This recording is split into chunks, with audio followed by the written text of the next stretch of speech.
an esteemed group here from the Family Business Association, because next week on November the 3rd, we have our annual Family Business Awards at the Sonesta Hotel. And, I have one of our co-founders in the studio with Al DiNapoli from Tarlow, Breithart, and Rogers. We have Marjorie Piercy, sorry, I do that all the time, from Wolf & Company, and we have Kathy Watson from Tarlow, Breithart, and Rogers. Our two other co-founders couldn't be here today, Ed Tarlow and Brian Nagel of B&Y Mellon. Ed Tarlow is from Tarlow, Breithart, and Rogers. And first, I guess I'm going to start with before you jump in, I'm just going to interrupt you and say you were also a co-founder. So yeah, that's right. I let's make that clear. I was trying to be the radio host, but why don't I just turn it over quickly to Marjorie, and we'll start on Marjorie is one of our first corporate sponsors. Runs a lot of our focus groups, our advisory board with family businesses. You're in charge of our webinars. Just realize we're nothing without you, Marjorie.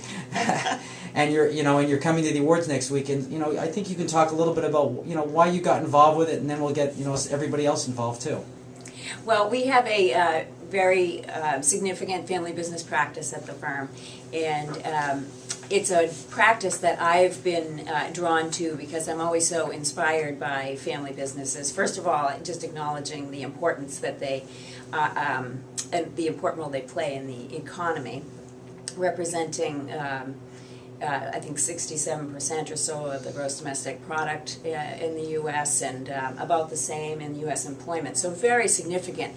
And but I'm inspired by the motivation of family business owners and what drives them to run their businesses. And it's in their core. It's carrying on the legacy.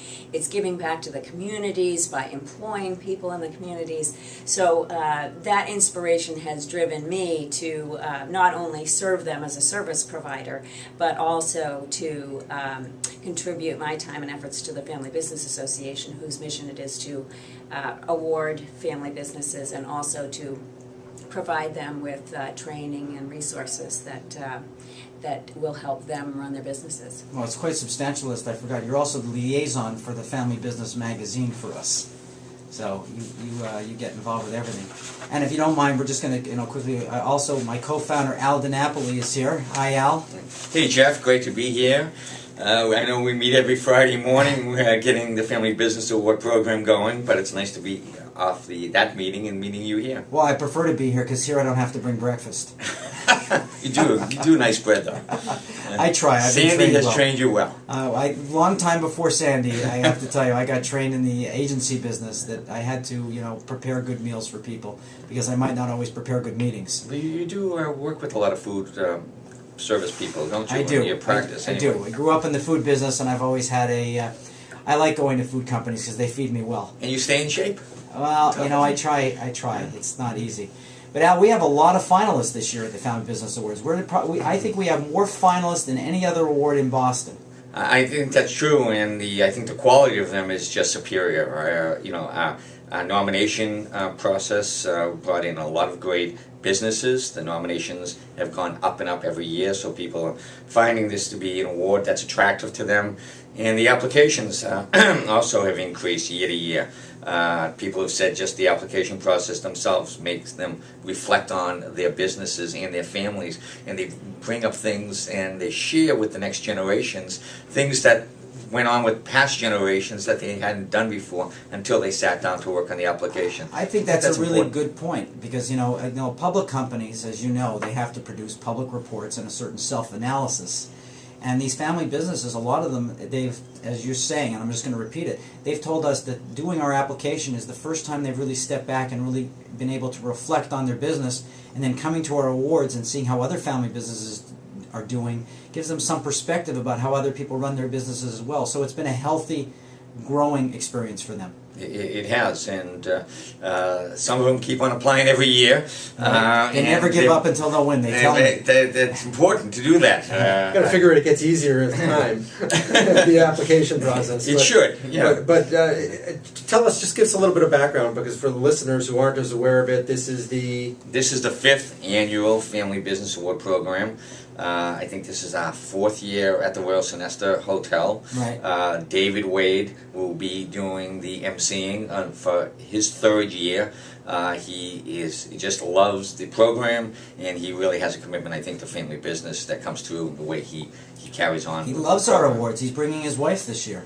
His new wife. His new wife, yes. He's returning from his honeymoon, I think, just to come to the award program. Oh, yes, he is. And last year he brought his girlfriend, which I'm glad is now his wife. And as Let's see if they're as friendly to each other this year. As Jeffrey and Marjorie alluded to, the awards dinner is the culmination gala of the great work that's done throughout the year, and there is a lot of other activities that the Family Business Association does throughout the year. Thanks, Jonathan. We do have a pretty full agenda that we do, throughout the year. We started in January with a seminar with the Small Business Administration. Then we had a seminar with the Boston Foundation regarding strategic philanthropy.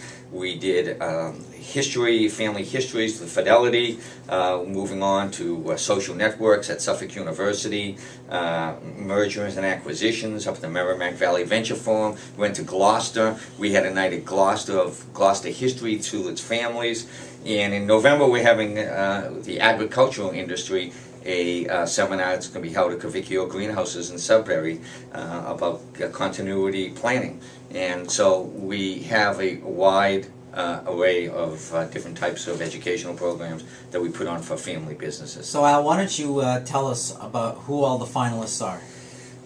Okay, we have, as you may know, and I know everyone in this room knows, we have three main categories, and those are for family businesses by size. 0 to 50 would be small businesses, 50 to 150 employees, medium size, and over 150 are the large business categories. And last year we wanted to address family businesses that may not have passed their businesses from one generation to the next, but are still family business. We have a husband and wife working together, we have a father and daughter working together, and these are family businesses. And so we did a first generation award. So if I could start with the small business category, we have Camp Thoreau Inc., DeBurio's Function Facility, Pets Gone Healthy, Woodman's of Essex, and Sabers and Wallach Inc. And I think three of those are returning finalists. I believe they are. I'm just counting as you go. Yeah, I think Sapers and Wallach, Woodman's of Essex, and Camp Thoreau. Right. I think this is Saper's third time as a finalist. And in the mid-sized business category, we have H.H. Snow and Sons Inc. They do business as Snow's Home and Garden. I believe they're down the Cape, aren't they? Right. And Stavis Seafoods. Right. Cape Medical Supply Inc. American Alarm and Communications Inc. Humboldt Storage and Moving, and the Horseshoe Grill. And I think two of those are returning finalists. That's Stavis and Humboldt. Right. And we're glad to have them come. And I know that people, they come, they fill their tables with their family members, with their employees, and I think it's a great night for them, whether they win or lose. I thought they came because they love the meal. Well, I thought it was, the entertainment. The entertainment that you put on. I don't know. I thought it was my co-host they liked. So the large business category, we have Hub Folding Box Company Inc., LaFrance Hospitality, Sager Electronics, A.W. Chesterton Company, Jack Conway and Company Inc., and Agar Supply. And three of those are returning. Did you say Humboldt? Humboldt and Agar are all returning finalists also as well. And the history in some of these companies, you really don't realize it, but you take like Sager Electronics and A.W. Chesterton, go back to the late 1800s, when an immigrant came in, started his business, and now it's gone to multiple generations. Still in the family. Well, I'm particularly fond of Agar because it's in my book. And that was a business where they were selling meat, and then her grandfather had a fight with the kosher butcher, so he decided to sell pork, and that's how he got into the rest of the meat business. So it was kind of interesting, and they're all interesting companies. And the thing I like about the returning companies, and I love the new ones too, is that they're showing excellence over a multi-year period. That they're not just a one-shot wonder. They're doing it multiple years. They're proving that they're outstanding companies. So, and Marjorie... and I think in that last category, the large business category, it's LaFrance. It's actually the third returning. Right. That's yeah. true. Right. True. And I always love seeing Richard LaFrance, so that's great to get he and his family up there. And I know last year I saw Richard working on his speech. just in case he won. And so I hope this year I want to see the same notes come out from Richard. And you know, we do videotaping of all these families, and they get to go up and tell a little vignette about their story, and they're written up in the program book. And just some of the things you learn about these families, just for instance, Sega Electronics were the first company to do play-by-play of the Bruins games back in the 1920s. Really? Yes. Wow. Yeah. Fascinating lore and fascinating stories that come out every time you watch the videos and attend the event. Marjorie's hand's coming back over again. Well, I think, you know, what speaks to the event is how much the family businesses really enjoy it. We invite our family business clients to join us, and I have some family business clients that have not opted to apply for the award but love to come to the event year after year, and I think that really says it right there. They're coming not because they're being acknowledged, but because they enjoy seeing the celebration of family businesses and love learning about the lore, as Jonathan mentioned, that exists among this unique group that is the family businesses. Right. And along those lines, not only businesses that have not applied to come, but family businesses who have applied year after year but have not made the finalist cut, but still attend because they're learning from other family businesses and enjoying to be in the room with other family businesses. Right, I'll have some family businesses at what's remaining left of my tables after my media table who are just coming because they want to hear how family businesses are doing, and they want to make sure that, you know, and they want to learn from them. They're not applying themselves, or maybe they didn't even make the cut of finalists, but they want to know what it takes to be a finalist. And just going back to the First Generation Award, which I haven't covered yet, we have 5 great family businesses there: Gentle Giant Moving Company, Grayrock Associates Inc., Fern's Country Store, China Blossom Restaurant, and Sidekim Foods. Oh, Sidekim Foods, yes. Sidekim Foods. Right. You know, a couple of those. China Blossom, we're going to have on this show so that they bring some product in. We're going to have to, decide for ourselves if they're a finalist.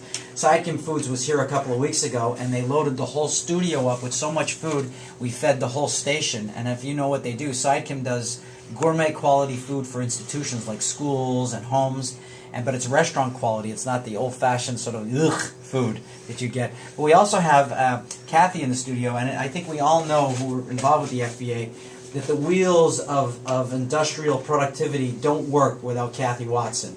that she is the brains and the working wheels behind the FBA. So, Kathy, there's a lot of work that you have to do to get this whole thing going. Is that correct?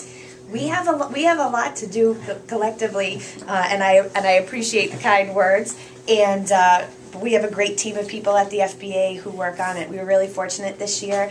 In addition to our executive board, we were able to hire an assistant. So we have Liz Pratt with us, who's been wonderful working with a number of the family businesses. And we feel really, really blessed, actually, to be that working wheel because we get to speak with so many families and hear about their stories. And in calling up and asking questions about the event and past winners and things, a lot of times they talk to us about why they're coming and why the FBA is important to them and why the awards have meaning to their family. And so even though, yes, there is a lot of work, as you even well know, that goes into this, it's really a great experience for us. It's wonderful. Right. Well, we've done